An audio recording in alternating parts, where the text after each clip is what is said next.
Hola, ¿qué tal? Espero que estén pasando unas hermosas jornadas junto a nosotros en este que es el cuarto Congreso Internacional Virtual de Bioimágenes FARDIT. Gracias por acompañarnos, gracias por tomarse el tiempo de ver esta charla, comenzando siempre por agradecer a todo el equipo de FARDIT de Bioimágenes por esta oportunidad que siempre me brindan.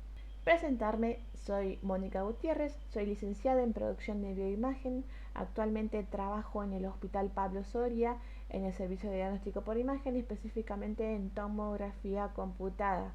También tengo 2 cátedras en la Universidad Católica de Salta en la carrera de la Tecnicatura en producción de bioimágenes.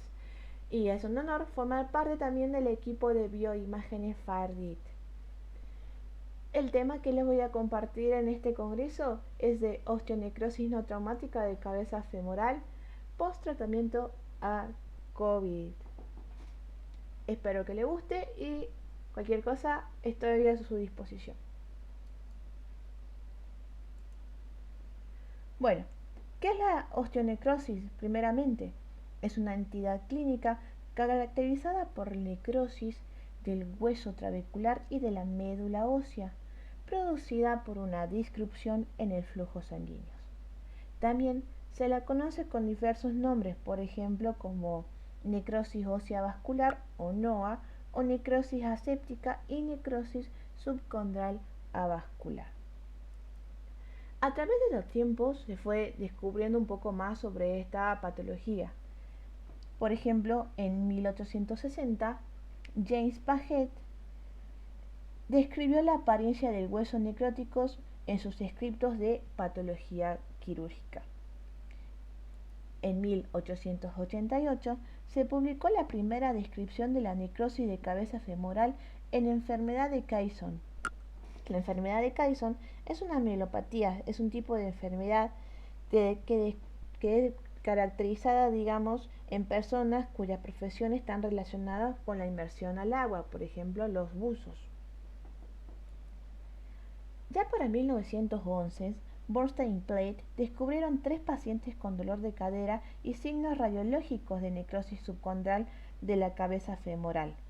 Los hallazgos microscópicos de hueso necrótico diferenciado entre necrosis aséptica y séptica fueron descritos en 1915 por Femister. 5 años más tarde, este mismo autor describió los cambios patológicos y radiológicos observados y 10 años más tarde el American Orthopedic Association discutió los progresos reparativos que ocurren luego de la osteocondrosis. En 1960, ya la osteonecrosis no traumática era considerada algo inusual y en 1962 se reportaron 27 casos de osteonecrosis no traumática. La localización más común es en la cabeza femoral, seguida de la cabeza humeral, rodilla y pequeños huesos y muñecas y pies. La osteonecrosis idiopática de rodilla es 3 veces más común en mujeres que en hombres y se presenta en pacientes mayores. Por el contrario, la necrosis ósea avascular no traumática de cadera es más común en adultos jóvenes entre la tercera y quinta década de vida. El pronóstico de la necrosis ósea avascular depende tanto del estadio como del tamaño, la localización y los factores de riesgo subyacentes. Tenemos epónimos de la necrosis avascular según el lugar donde estén localizados. Por ejemplo, en cabeza femoral se denomina Les Calvet, Perthes o Highback. En lo que es el hombro tenemos el Haas, en rodilla el Ifer-Arkin, en el metacarpiano el Dietrich Freiberg y el Fraser, y en el pie el Iselin, el Kienbock y el Kohler. Son distintas etiologías según la ubicación de la necrosis.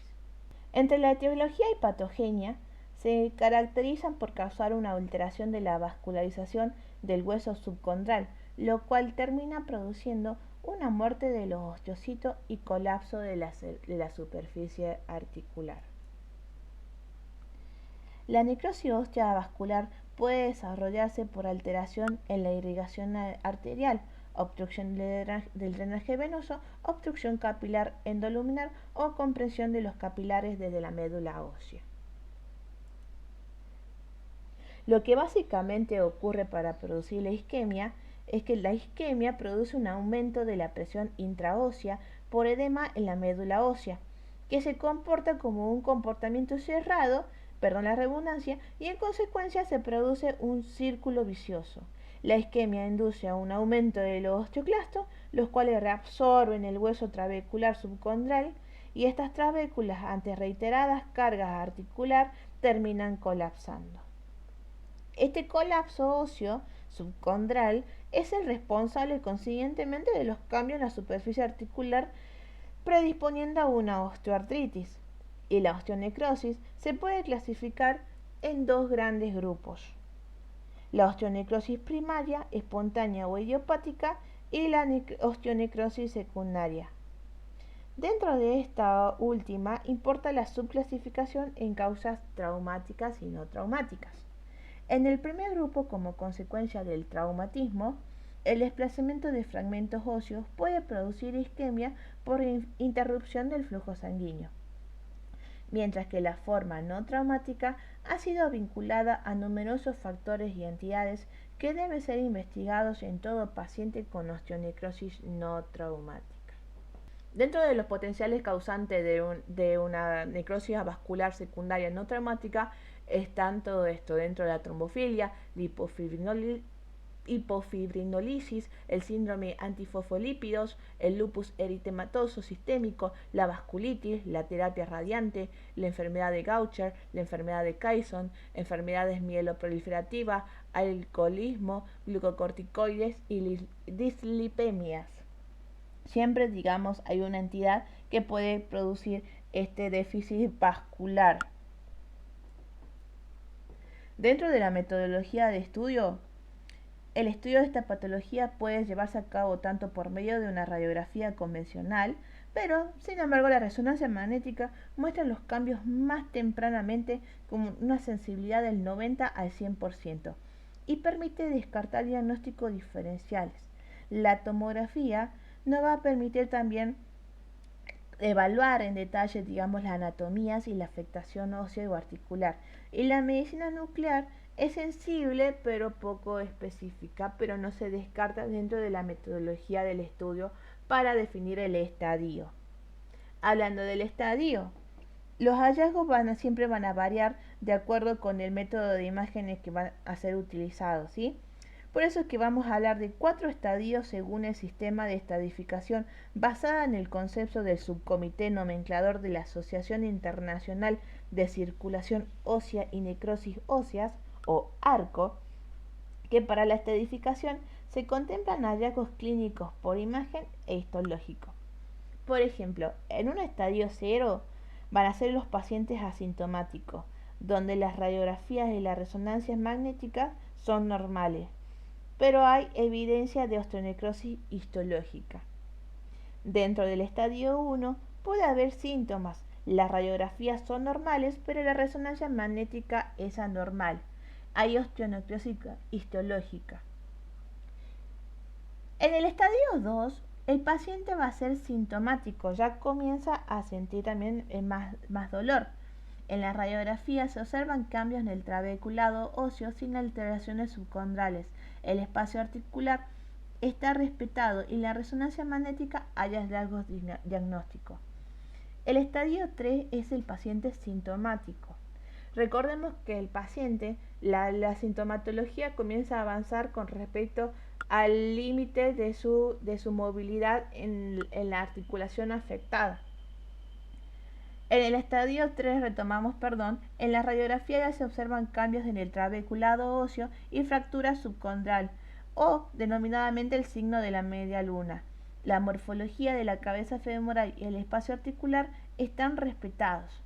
Hay una subclasificación en este estadio de acuerdo con la imagen de la media luna.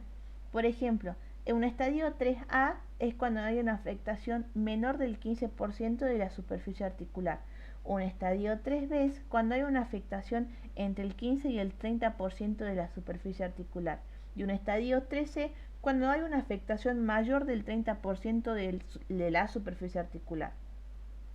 Bueno, y ya tenemos un estadio 4, donde también el paciente sigue asintomático y en la radiografía ya se observan cambios en la morfología de la cabeza femoral. La subclasificación de acuerdo con el grado de colapso de la superficie articular también la podemos variar. Por ejemplo, en un 4A, cuando hay una afectación menor del 15%, un estadio 4B cuando hay una afectación entre el 15 y el 30%, y el 4C cuando hay una afectación mayor del 30%. Ahora hablemos un poco más de los métodos de diagnóstico por imagen que nos van a ayudar al diagnóstico. Dentro de la radiografía convencional, al momento de la instalación del cuadro, la radiografía puede ser normal.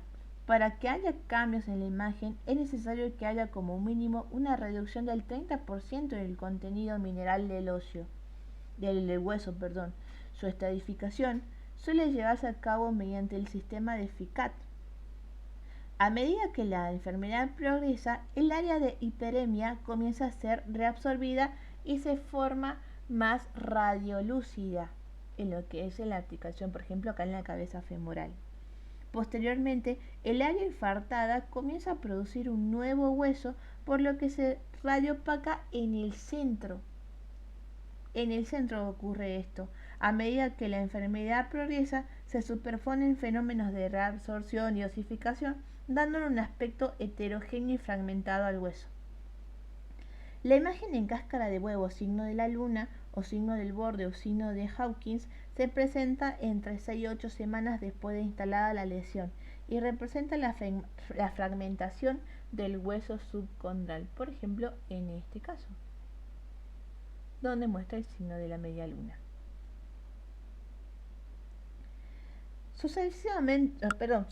Sucesivamente pueden aparecer colapso cortical y acortamiento del hueso, aplanamiento del espacio articular y deformidad de los contornos óseos, subluxación y cambios quísticos o astrodegenerativos.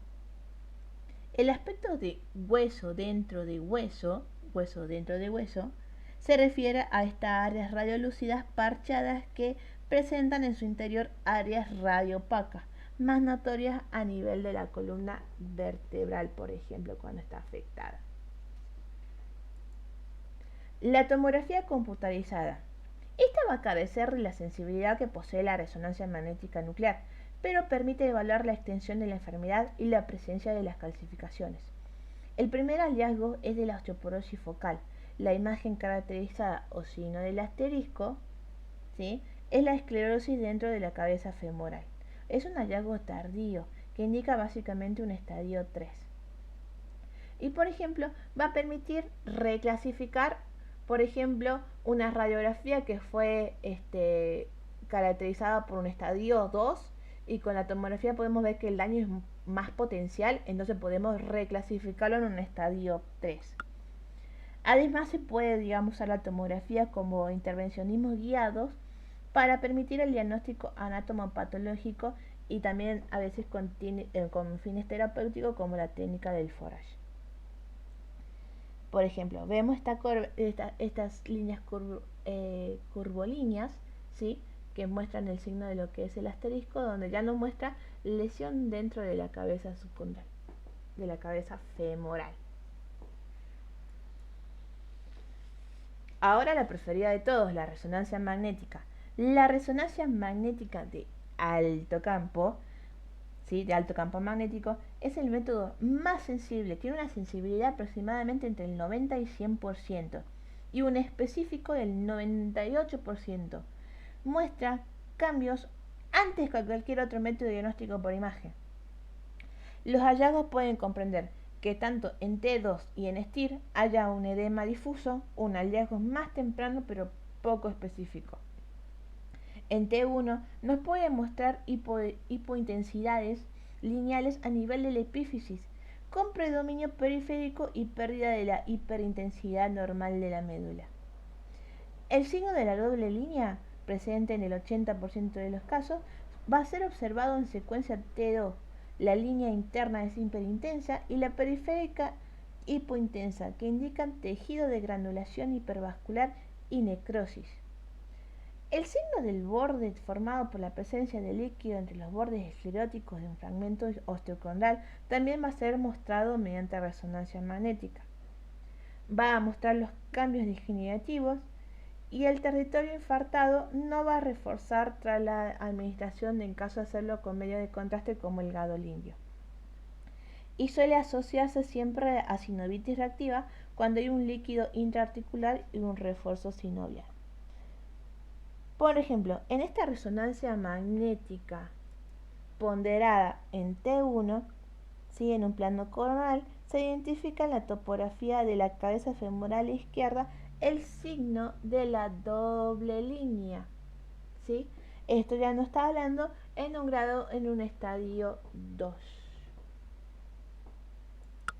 Medicina nuclear. Se realiza la gamografía ósea de cuerpo con Technetium 99 con una técnica de trifásica rutinaria.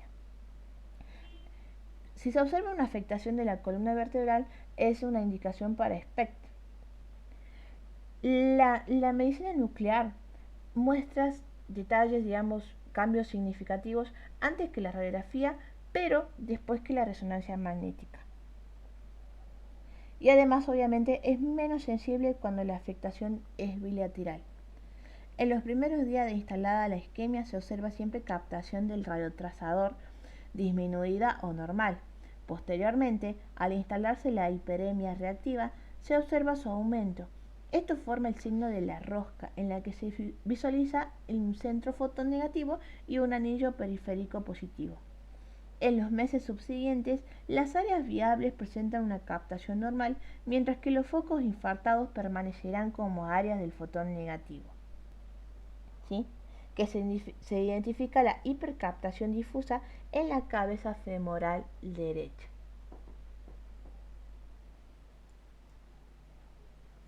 El tratamiento. Librada su evolución natural, la osteonecrosis de la cadera, por ejemplo, genera en la mayor parte de los pacientes, además del dolor y limitación funcional, un colapso de la zona de la carga de la cabeza femoral. Situación que obviamente que es estructuralmente irreversible y que conduce a una artrosis coxofemoral severa secundaria. El tratamiento en las fases iniciales tiene como objetivo aliviar los síntomas y evitar la progresión de la enfermedad conservando la cabeza femoral enferma. Y en las fases avanzadas habitualmente se requiere de un reemplazo articular. En el tratamiento no quirúrgico, a pesar del gran porcentaje de pacientes que desarrolla síntomas y colapso cefálico, el tratamiento no quirúrgico es habitualmente la opción inicial. Está destinado a intentar, por lo menos en primera instancia, que las lesiones sintomáticas evolucionen haciéndose asintomáticas y en segunda instancia evitar el colapso de la cabeza femoral, lo que genera habitualmente la necesidad de reemplazo articular. El tratamiento no quirúrgico, es decir, el conservador, va a ser básicamente consistir en la descarga del miembro con métodos biofísicos y farmacológicos, por ejemplo, usado de muletas y de analgésicos, ¿sí? Que van a ayudar a disminuir la carga en la zona afectada. Entre los métodos biofísicos, por ejemplo, está la oxigenoterapia hiperbárica, que ha demostrado resultados alentadores cuando se aplica en etapas iniciales, y en algunos estudios comparables a los resultados de la descompresión quirúrgica, su principal objetivo está dirigido a retrasar la evolución de la enfermedad. El tratamiento farmacológico destinado a retrasar la evolución de la enfermedad está también indicado en etapas iniciales de la enfermedad. Por ejemplo, en la patogenia de la necrosis osteovascular de cadera se han propuesto varias teorías con cierto grado de apoyo. Ahora, dentro del tratamiento quirúrgico, los tratamientos quirúrgicos pueden clasificarse en aquellos que conservan la cabeza femoral y aquellos que la reemplazan, es decir, una artroplastía. Los primeros están destinados a lesiones sintomáticas precolapsado o lesiones con pequeños colapsos. Los segundos están reservados para lesiones y colapsos de mayor tamaño como la enfermedad avanzada. Uno de los métodos más conservadores, más utilizados, es la descompresión del núcleo o del core, consistente en la eliminación del centro medular del cuello y de la cabeza del fémur, Esto se realiza a través de una perforación, una tunelización de habitualmente 8 milímetros y en forma percutánea. Este procedimiento genera una disminución de la presión intraósea y supone la restauración de la microcirculación en capilares y sinusoides. Como proceso de reparación, el túnel es invadido por un nuevo tejido vascularizado que estimularía posteriormente la regeneración ósea. La descompresión del núcleo ha demostrado en diferentes investigaciones mayor eficacia en el tratamiento de la osteonecrosis de cadera durante sus primeras etapas.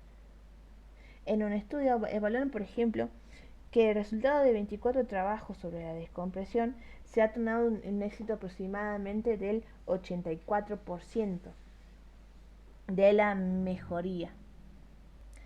Otro método que utiliza, conservar la cabeza femoral, están los métodos que intentan, por ejemplo, la mosaicoplastía, que es un procedimiento ampliamente utilizado para el tratamiento de lesiones, por ejemplo, los condrales en la rodilla, consistente en la transferencia de un cilindro osteocartilaginoso de una zona sana hacia una enferma.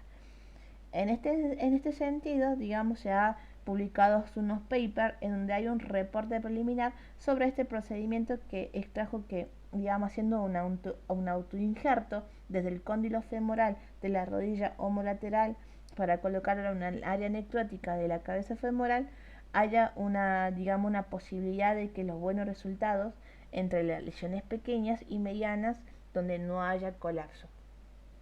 En cambio, que en las lesiones de gran tamaño donde están colapsadas o los cambios degenerativos secundarios, la artroplastía total de cadera es el tratamiento de elección.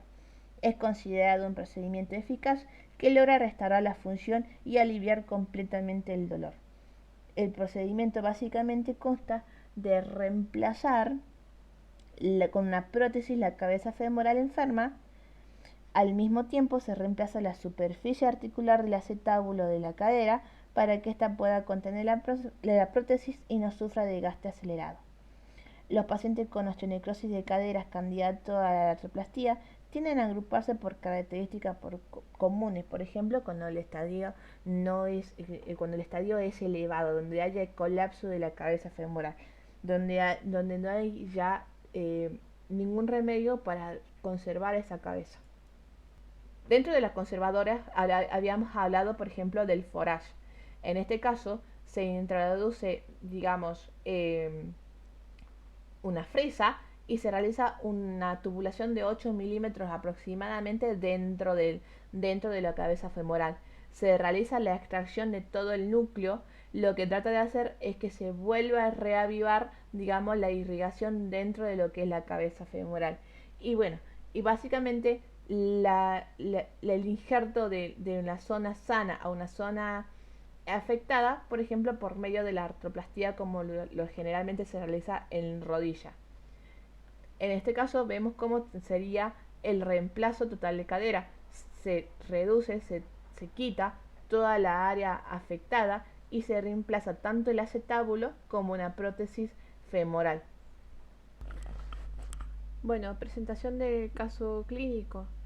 Bueno, nosotros sabemos que la necrosis vascular no traumática es secundaria a otra enfermedad, siendo las más normales postquirúrgico de una fractura de cabeza de fémur, o también a gente con alcoholismo, o también gente que haya consumido muchos corticoides, por ejemplo la gente que sufre de lupus y llevan años de consumición. En este caso tenemos que es un paciente masculino de 32 años sin ningún otro antecedente previo, una persona totalmente sana. Desde agosto del 2020 dio positivo para SARS-CoV-2 y tuvo un estadio complicado durante la internación, en la que recibió, aparte de toda la medicación normal, como la ranitidina y Relidoran para toda la medicación, recibió tratamiento con enoxaparina, con desametasona, también recibió transfusión con plasma y otros tratamientos y de oxígeno dependiente por bigotera. En la tomografía de tórax ya presentaba una neumonía bilateral complicada que afectaba básicamente la parte inferior de ambos pulmones, artralgia en las articulaciones, especialmente en la articulación de la rodilla. Y para octubre de 2020, que ya había pasado, digamos, el tiempo de internación, ya estando en domicilio, el cuadro en general no mejora. Presenta una saturación de oxígeno de 83 y una frecuencia cardíaca en un estadio normal, digamos, sin ninguna alteración, de 100. Se realizan controles cardiológicos, Holter, para angiotep, ecocardiograma, y salen todos normales. Solamente se evidencia las imágenes de la neumonía y de todos los infiltrados respiratorios. Se vuelve a concurrir al especialista de neumonología y comienza las indicaciones con osteodin, que básicamente es la vitamina D que ayuda, digamos, a mejorar el cuadro, y por los infiltrados que todavía tiene la tomografía y por el cuadro respiratorio severo que presentaba, comienzan con las indicaciones del Tizona B, 40 miligramos, que es básicamente la meprednisona, y luego de un par de semanas disminuyen a la deltisona B de 8 miligramos. Con fisioterapia y quimioterapia, unas 16 sesiones para recuperar el ámbito pulmonar. Acá pueden ver una tomografía de este año, uno de los últimos controles, para que puedan observar la tomografía, cómo se ve, digamos, el pulmón secuelado, donde la pared torácica no presenta signos ni alteraciones, pero se ve un tenue vidrio esmerilado pulmonar bilateral y multilobar que se acumula fundamentalmente en las regiones inferiores y periféricas, en la parte posterior. No se observan signos de derrame pleural y el mediastino se encuentra libre. Luego, para enero del 2021, hay una vuelta a la normalidad. ¿Qué significa esta vuelta a la normalidad? Que dentro de todo, ya para febrero la saturación estaba en 97 y la frecuencia cardíaca había bajado en 83.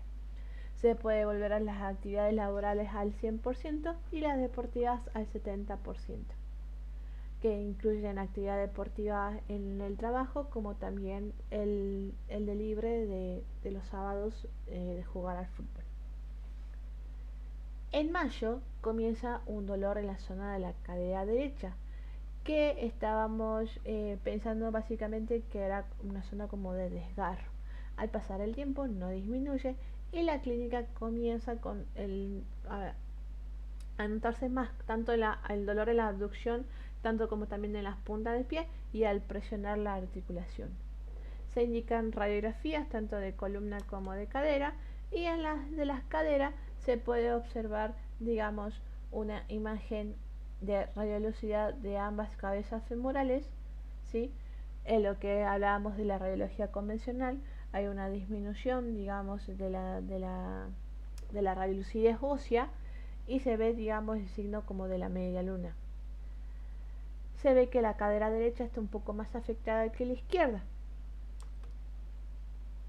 En este podemos observar un poco mejor, ¿sí?, cómo está la zona radioopaca por dentro, el que denominado hueso dentro del hueso.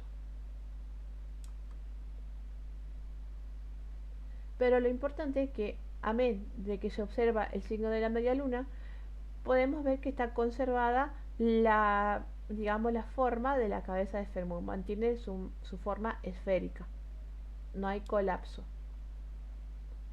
Al observar esto, se pide la resonancia magnética nuclear, por cuestiones relacionadas a la obra social. Se demoró un poco, básicamente un par de semanas, en donde el examen, digamos, al examen, digamos, cuando se realiza la tomografía, se puede observar que en ambas cabezas femorales se observan imágenes lineares epifisiarias de trayecto irregular, hipointensas en todas sus secuencias. ¿Sí? En todas las secuencias se evidencia la lesión, delimitando las epífisis que muestran moderada hiperseñal tanto en T1 y T2 e isoseñal en STIR. También se observan, digamos, las áreas difusamente hipointensas en STIR rodeando a las áreas afectadas con excreción de los cuellos femorales, más acentuado en lo que es el fémur derecho. Ya estábamos viendo desde la radiografía que el fémur derecho era el más afectado. Pero dentro de todo lo que se puede observar, digamos, con la resonancia, es que las cabezas femorales conservan toda su morfología esférica. Se ven que hay ausencia de alteraciones morfológicas y de señales en los acetábulos, que por lo menos, digamos, digamos, no afectó, digamos, lo que es la cadera en sí, sino la cabeza femoral. Y tanto los grupos musculares y las partes blandas de la región no presentan alteraciones. En conclusión, estas imágenes de lesión hipointensas, y acá en la imagen también en el axial, lo que nos muestra, digamos, la inflamación, hiperintensas, ya los signos de resonancia ya son compatibles con necrosis avascular en ambas caderas. ¿Ven? Observan en ambas caderas cómo está el edema. Eso es lo que básicamente es el edema.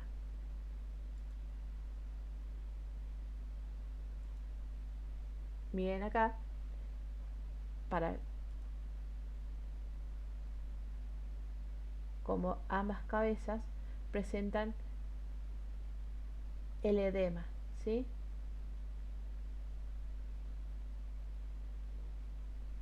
Y la hiperintensidad a nivel central. Bueno, se hace de derivación directamente a Buenos Aires y se hace, digamos, la definición de un tratamiento quirúrgico, un forage Ungerfahrt. No sé si lo pronuncié bien. Esto consiste en la descompresión trastocantérica del canal medular, donde se hace una retirada de un cilindro óseo con el fin de poder disminuir la presión intramedular. También se trata de evitar la progresión de la necrosis y con esta, digamos, con esta retirada del cilindro óseo, lo que se trata es de volver a proliferar toda la parte vascular y preservar y restaurar la función articular, es decir, cuidarla. Pero ¿qué pasa?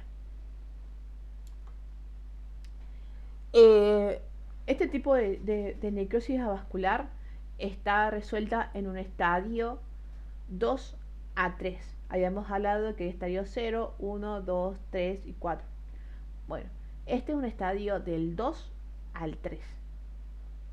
Casi más a 3.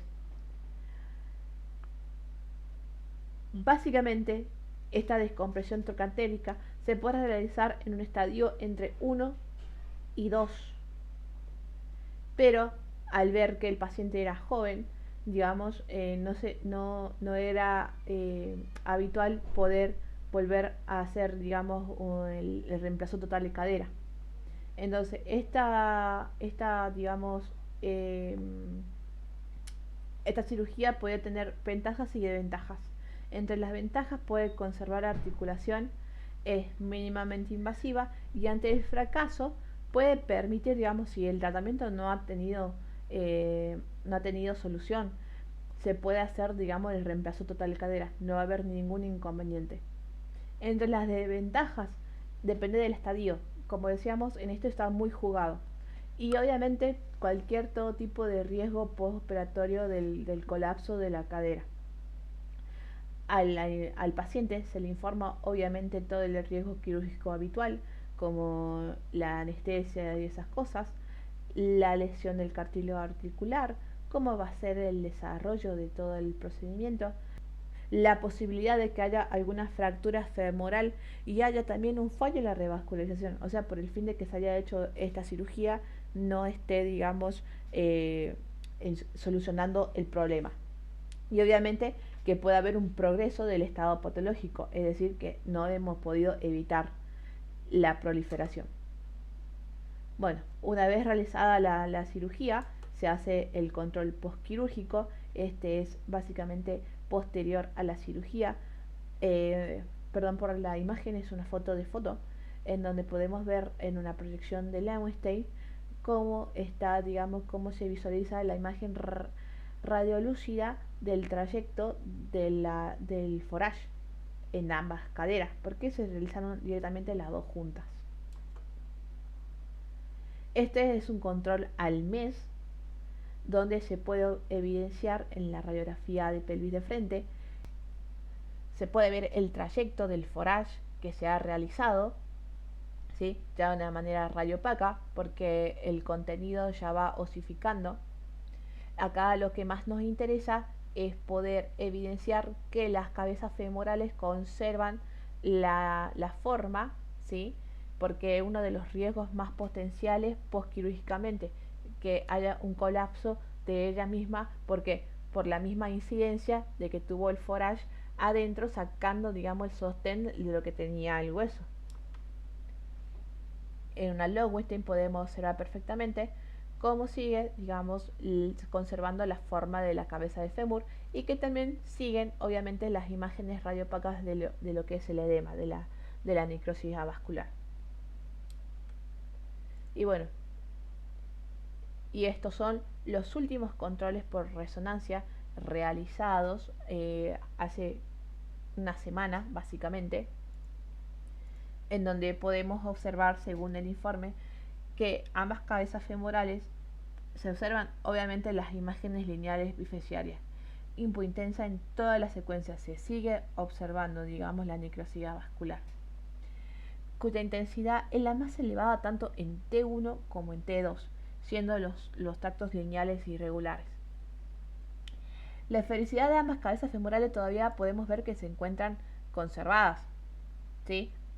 Y a diferencia de la resonancia anterior, obviamente hay, digamos, todavía se pueden observar signos de necrosis avascular, pero, digamos, en comparación con la resonancia magnética de mayo, se observa franca disminución del edema óseo en los cuellos femorales. Por ejemplo, ¿se acuerdan lo otro? Cómo estaba hiperintenso todo la cabeza. Bueno, acá todavía hay focos, se encuentran focos todavía de la necrosis y del edema.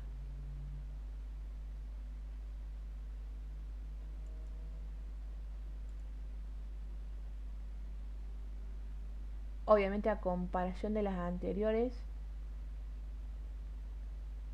¿ves? Todavía se observan las imágenes hipointensas, el trayecto postquirúrgico.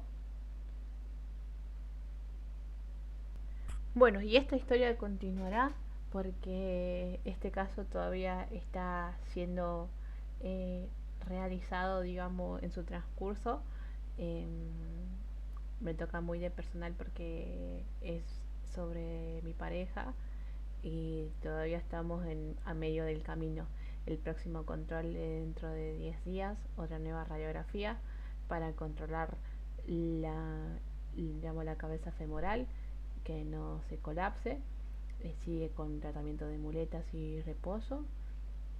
Y nada, agradecer a Fardit por confiar en mí para esta exposición, y bueno, y dedicárselo a él, que siempre me va a tener a su lado, y vamos a transcurrir esto como lo hemos transcurrido otras cosas. Y bueno, gracias a todos y nos vemos pronto.